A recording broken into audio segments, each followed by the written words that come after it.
Hello one and all, this is Chris, and this is OBS.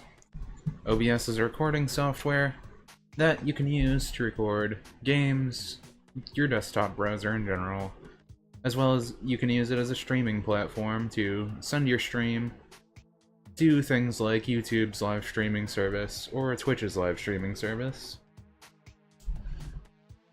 Now, for some people, some don't know about this free recording software, though besides just that, once you get it downloaded, a lot of the time people don't know how to put their settings for something they would actually want to be of high quality. So to start things off, when you first get OBS loaded up, you want to head over to settings right here. Big thing just says settings. You can go to file too also to get to the settings, but it doesn't really matter much. You'll see this first come up as the general settings, then goes down stream, output, audio, video, hotkeys, then advanced. So for the general, you don't really need any of this stuff here. It should be set up correctly right away, so you shouldn't have to worry about it. If you want, you can change the theme from a few different things. I like to keep it dark. I think it looks better that way. And yeah, then we have streaming. Streaming services, you can see right here. You can do custom ones. For mine, I have it set up to YouTube already. So you can see that I have it targeted at YouTube or YouTube Gaming. And then I select the server that I want for it, and then put in a stream key. For the same, you can just go over in here for whatever stream you may want to do. Twitch is the default. For Twitch itself, it tells you what servers that you might want to use and stuff already. So I won't go over that, but this is pretty simple to follow. Just get your streaming key from the service and put it in. Make sure it's targeted towards the correct stuff. Towards the correct server. The output is the most important part though. For here, you can see right here we have a bar that says output mode. You always want this on advanced, just so you can change the settings around. As you can see also we have streaming, recording, audio. It'll start you on streaming at first, because OBS is usually used for streaming mainly, but you can use it for recording, since it's good recording software anyway. But for the streaming tab first, depending on your internet streaming, you might have to put down your resolution, even if you have a 1920 by 1080 screen. You might need to lower it down, like how I have mine at 1280 by 720, because my upload speed isn't the best, so I have to change my bitrate down also. To figure out your bitrate, you should just go over to a speed test for your internet and figure out what your upload speed is. Once you know what your upload speed is, usually it'll tell you that it's like 2 megabytes, 1 megabyte, 3 megabytes. If it's above 3 megabytes, usually you can keep these things at default and have your screen be HD 1920 by 1080. Though if it's around like 2 megabytes like mine, then you'll have to lower the bitrate. Either way, the rate control, I usually keep it CBR. It's usually just easier, you don't need to. With keyframe intervals, always leave it at 2. I'm pretty sure that's the default anyways. The level you want it at 4.1, because that's usually what YouTube always uses anyway. So you might as well keep it there. And these you don't really have to worry about. You can bring out higher quality, but if it strains on your internet too much, it can make your quality go down even more. So if you are going to fiddle with those settings, just make sure, for whatever ones you use, that you know how much CPU your OBS is going to be using, as well if it's going to put a strain on your internet too while you're streaming. Now for recording, jump over to this tab. You'll see the type. You can usually leave that as standard. You'll also have a recording path that you can set up yourself. I'm pretty sure OBS can generate its own folder as well. Then you have recording format. Now YouTube by default uses MP4 format. So if you're recording a normal video, you might as well just use MP4. There is disadvantages to using MP4. As you see here, it tells you that you can't get like a backup file. Your footage would be lost if it messes up while you're recording, though usually that doesn't happen anyway. If you're using an NVIDIA graphics card, usually you'll have this encoder option.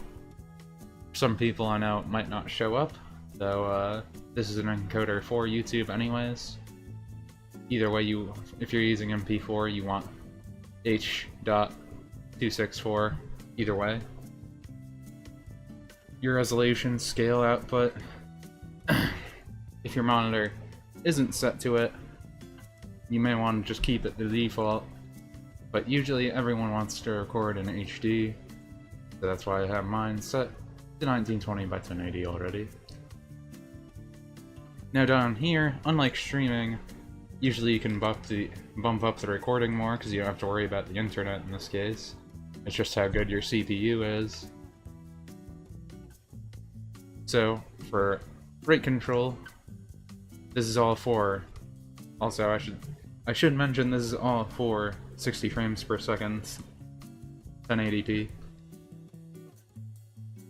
You have the CQP at 25. You have keyframes at 0. High quality preset, profile high, level auto. It's fine to just keep this auto. You can change it to 4.1 if you really wanted to, but it doesn't matter too much. GPU, 0. B-frames, 2. Used to pass encoding, checked on. Now over on the audio tab, we have several different bit rates. These just go down to your tracks. These are your tracks right here. You can make audio tracks if you want, but you can't splice audio tracks, so there's not really that much of a reason to mess around with stuff. Though, once you're done with all these things, now you can head over to the audio section. Your sample rate, you might as well just always leave 48 kHz. Leave it as stereo. Now, for your desktop audio and mic audio, set it up for how you want it.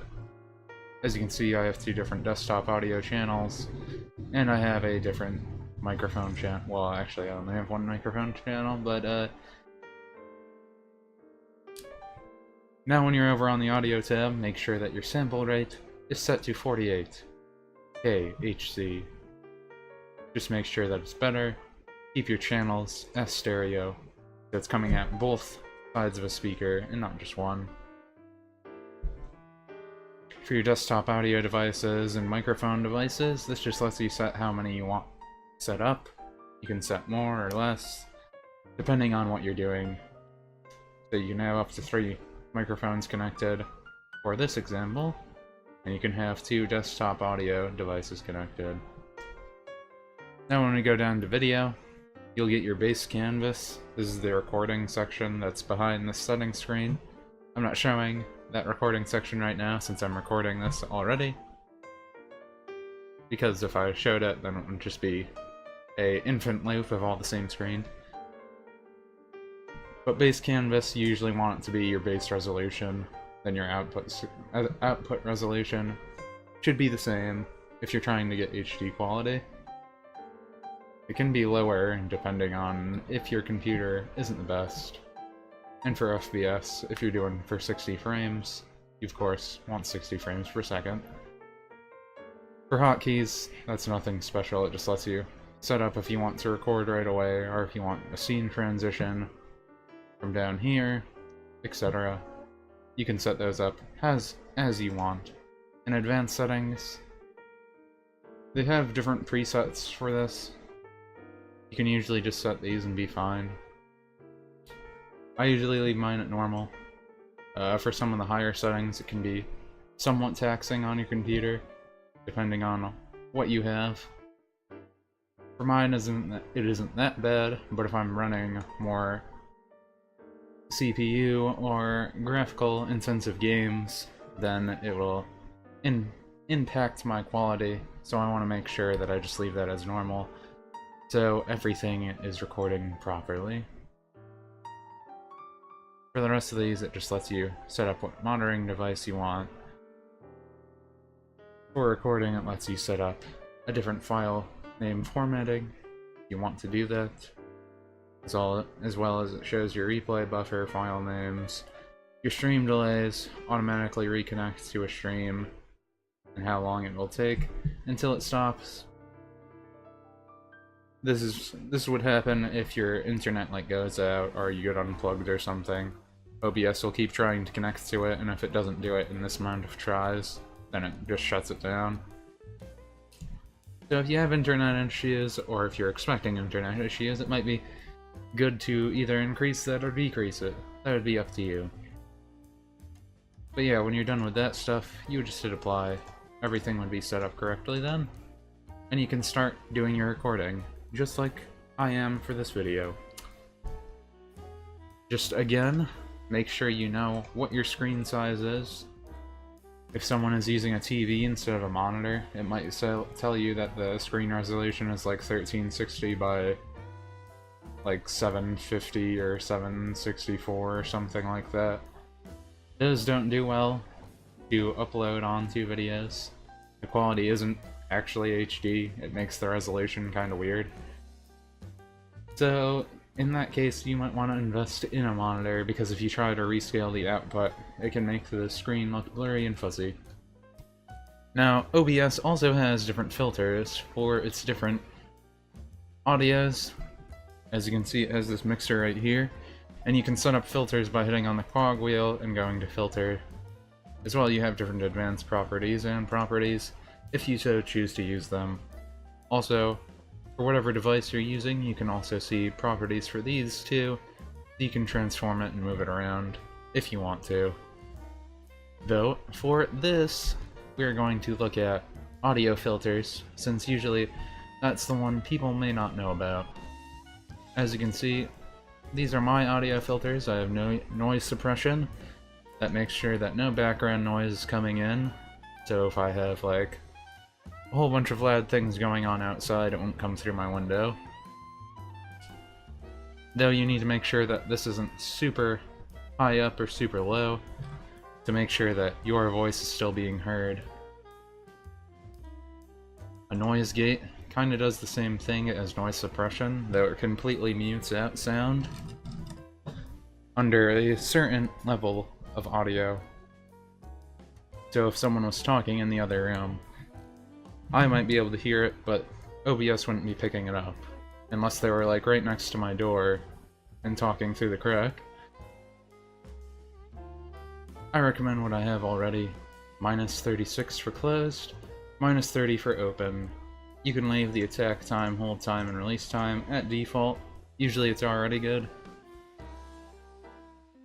I don't believe I edited mine from the default, but I might have. I haven't looked at the default one in a while. The thing to keep in mind for the close and open gate, you should always keep it 6 decibels apart. That would mean, since this is 36, I need to make it 30. And the open is the one always above. Close is always below. For audio gain, this means when I am right in front of the mic talking right now, my audio is going to go up higher than it normally is.